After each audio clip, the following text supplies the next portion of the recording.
Salut à tous, on se retrouve ce soir en compagnie de Robinho pour l'épisode numéro 5 d'Uber. Donc comme d'habitude, on va traiter trois sujets, on va parler de chaque sujet. On va se poser chacun deux questions. Donc on commence avec le premier sujet, un sujet d'actualité, vu que ça arrive demain les gars. C'est le tirage au sort des quarts de finale de la Ligue des Champions, qui est un peu spécial cette saison à cause du virus qu'il y a eu.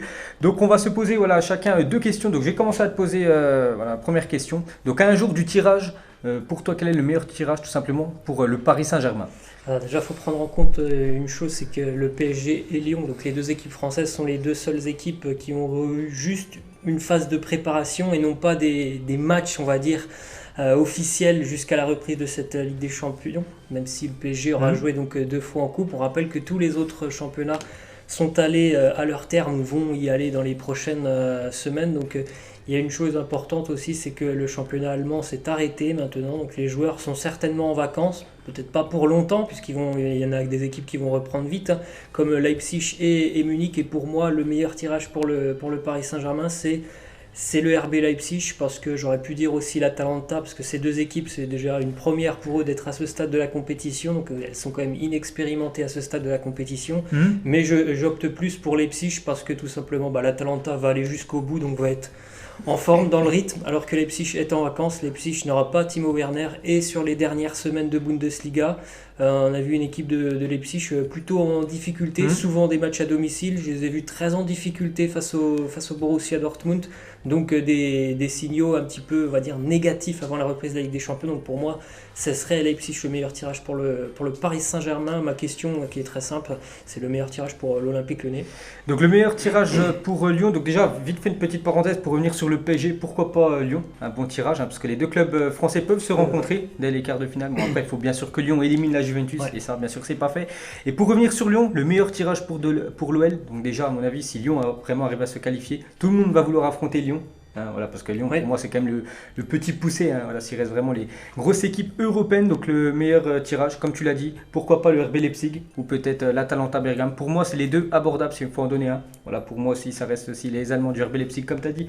Ils ont perdu Timo Werner, qui ne va pas jouer quand même cette fin de saison avec l'équipe de Leipzig. C'est surtout ce match de Ligue des Champions. Après, quand tu regardes, je sais pas, Manchester City qui va certainement se qualifier, le Barça aussi, je pense, qui va se qualifier, le Bayern, tout ça, c'est des adversaires qu'il faut absolument éviter pour l'équipe de Lyon. Donc le meilleur tirage pour l'OL, bien sûr, si Lyon élimine la Juventus, parce que ça, bien sûr, il faut encore que ça se réalise. Donc le meilleur tirage, comme tu as dit, c'est le RB Leipzig pour n'importe laquelle équipe française.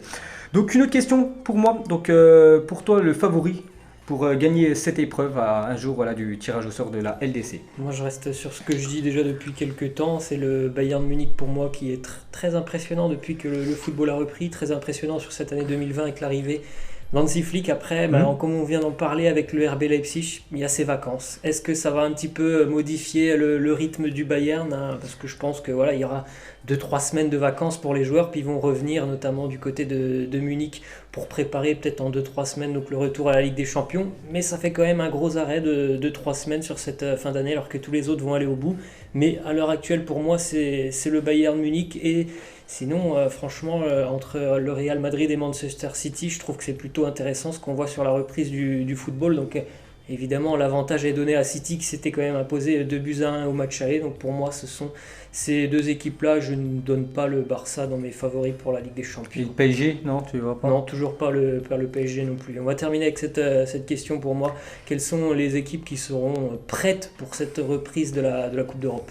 En fait, j'ai l'impression que toutes les équipes, à part les équipes françaises, mais comme tu as dit tout à l'heure, tu as très bien résumé lors de la première question, c'est que le championnat allemand, ça fait déjà quasiment une semaine que c'est terminé. Et les futurs matchs de LDC pour le RB Leipzig et le Bayern, c'est quand même début mi. Parce que le Bayern jouera un 8e. Ouais, exactement.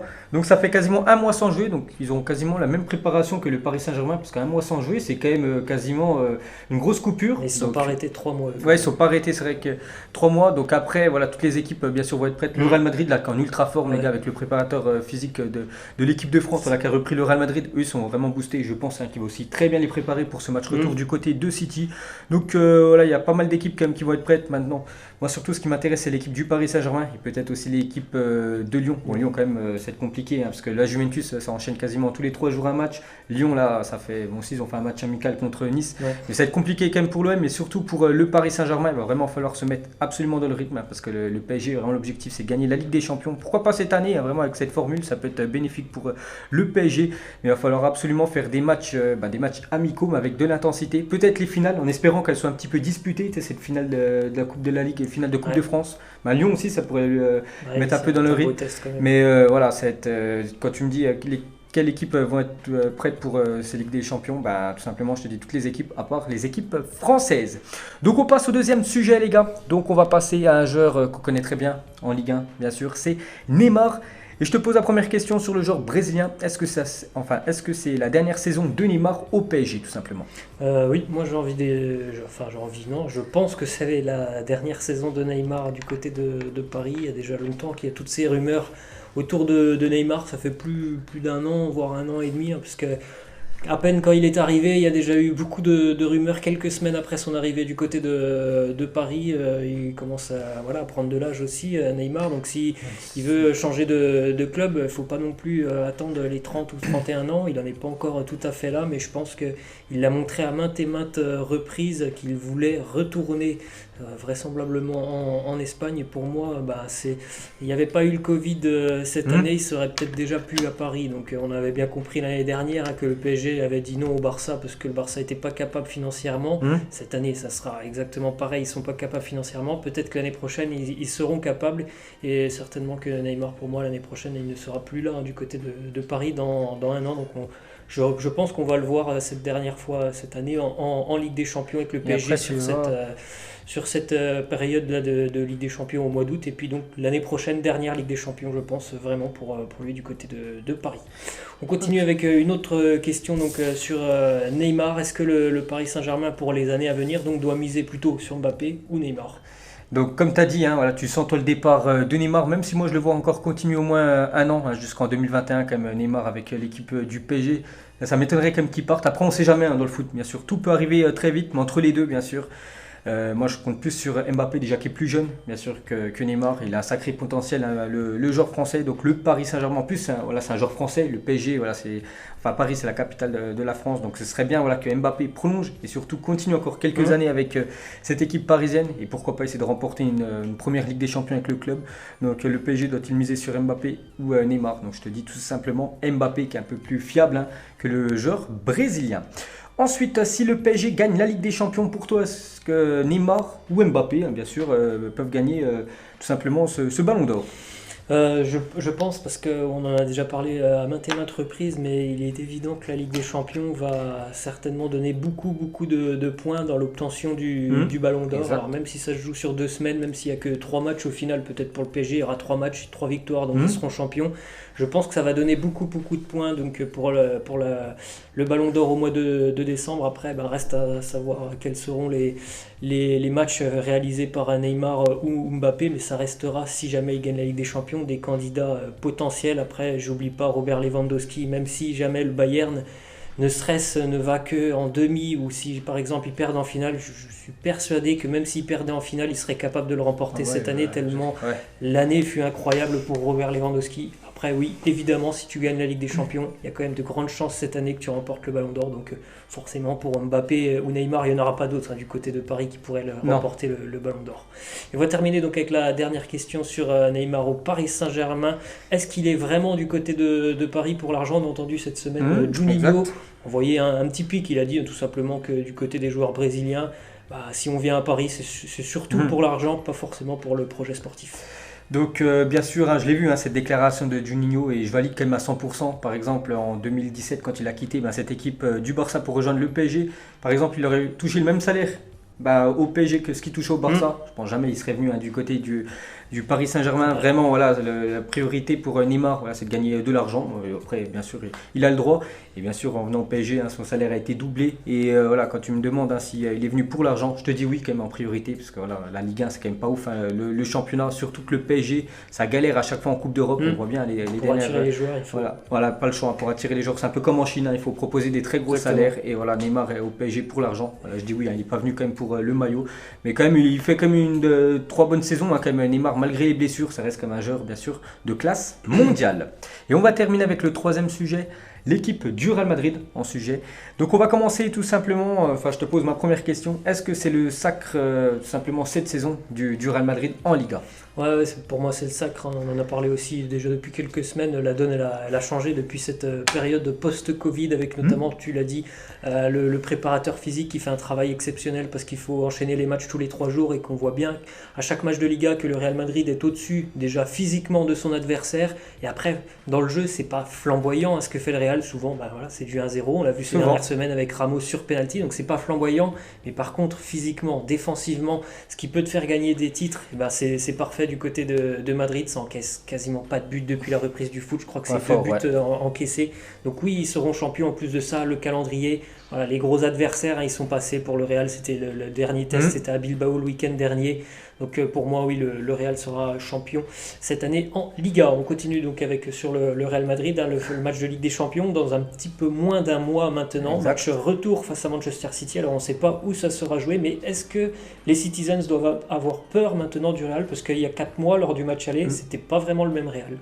Et donc oui, tu as parlé du Real Madrid, tout va bien pour le Real Madrid, mais pour Manchester City, vraiment, il reste, on peut dire, 2 compétitions. Il y a beaucoup d'enjeux parce que la Première Ligue, ils vont terminer en 2e position. Il y a quand même la FA Cup, je crois qu'ils sont en demi-finale, l'équipe de City. Et il y a surtout la Ligue des Champions. Ils ont le même rêve que le PSG, c'est de remporter une première fois cette Coupe d'Europe, cette magnifique Ligue des Champions. Et pour moi, voilà, City a quand même fait un gros taf au match aller, venir 2-1, s'imposer en Espagne. Donc ils sont quand même très bien partis. Tu te demandais où ça va se passer, ça va certainement se passer à Manchester City. Bien sûr, il n'y aura pas de supporters. Et non, je pense pas que City doit avoir peur du Real Madrid. En plus, au Real, il va manquer quand même normalement Sergio Ramos, qui est quand même un leader de cette équipe, bien sûr, on le voit bien ces derniers matchs. Donc City, c'est trop fort, surtout à domicile, même s'il n'y a pas de supporters. Bon, c'est vrai que c'est le Real Madrid en face, mais moi, je vois absolument, je vois quasiment cette équipe de City éliminer cette équipe du Real Madrid. Je vois pas du tout Madrid à faire un comeback du côté de l'Angleterre. Ensuite, pour continuer avec ce sujet, Real Madrid, qu'il faut recruter tout simplement pour la prochaine saison? Il n'y a pas beaucoup de postes, on va dire, où il manque vraiment du monde. Du côté de Madrid, ça a été plutôt bien doublé ces dernières années avec l'éclosion de plusieurs jeunes. Après, si c'est vraiment pour préparer l'avenir à long terme, je pense qu'il faut, oui, y penser. Ils y pensent déjà, les dirigeants madrilènes, à la succession de Karim Benzema. Après, peut-être un renfort au milieu de terrain avec, par exemple, Camavinga, parce que je pense que Pogba, ça sera peut-être un peu cher pour le Real. Donc, pourquoi pas déjà penser à Camavinga, ce qui serait vraiment exceptionnel pour le Real. Encore un joueur d'une vingtaine d'années, même moins pour Camavinga. Et penser, oui, à la succession de Benzema. Je pense que ce serait 2, on va dire, chantiers qui peuvent être intéressants pour le Real sur ce prochain mercato. Et on va terminer justement avec l'autre question qui concerne les départs. Qui doit partir de Madrid?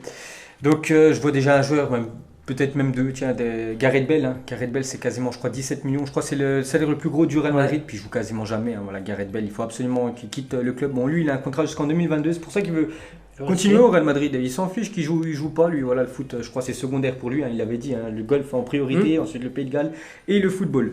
Donc voilà, il touchait 17 millions. Donc lui, du moment qu'il touche son argent, c'est très bien. Donc Gareth Bale, il faudrait qu'il trouve une porte de sortie, voilà, que le Real Madrid s'en défasse. Et aussi James Rodriguez. Je pense que James aussi, il a fait le tour. Ça fait, je crois, 6 ans quand même qu'il est du côté du Real Madrid. Il avait été acheté 75 millions d'euros. Maintenant, je crois qu'il est estimé aux alentours des 25 millions d'euros. Donc ils vont perdre quand même beaucoup d'argent, cette équipe du Real Madrid, mais touche lui aussi un très gros salaire, les gars. Je crois que c'est plus de 15 millions d'euros quand même. James Rodriguez, c'est énorme, les gars. 15 millions d'euros par an, alors qu'il joue très peu. James Rodriguez, qui n'a même pas voulu jouer le dernier match à Bilbao. Il avait dit à Zidane qu'il ne voulait pas être convoqué pour ce match. Donc voilà, je vois ces 2 joueurs-là. Peut-être des autres joueurs aussi qui touchent des gros salaires, des piliers comme Modric, qui a quand même 34 ans. C'est vrai qu'il a été Ballon d'Or 2018, mais bien sûr, il faut penser à l'après, parce qu'il joue un petit peu moins, il commence à se faire vieux. Luka Modric, puis après, voilà. Je pense déjà ces 3-là, les gars, c'est vraiment ces 3 joueurs-là qui doivent partir absolument du Real Madrid parce qu'ils coûtent très cher au club. Donc voilà, les gars, la fin de ce BR numéro 5. J'espère que ça vous a plu. Donc n'hésitez pas à nous mettre des sujets en commentaire et nous on se retrouve semaine prochaine. Ciao tous!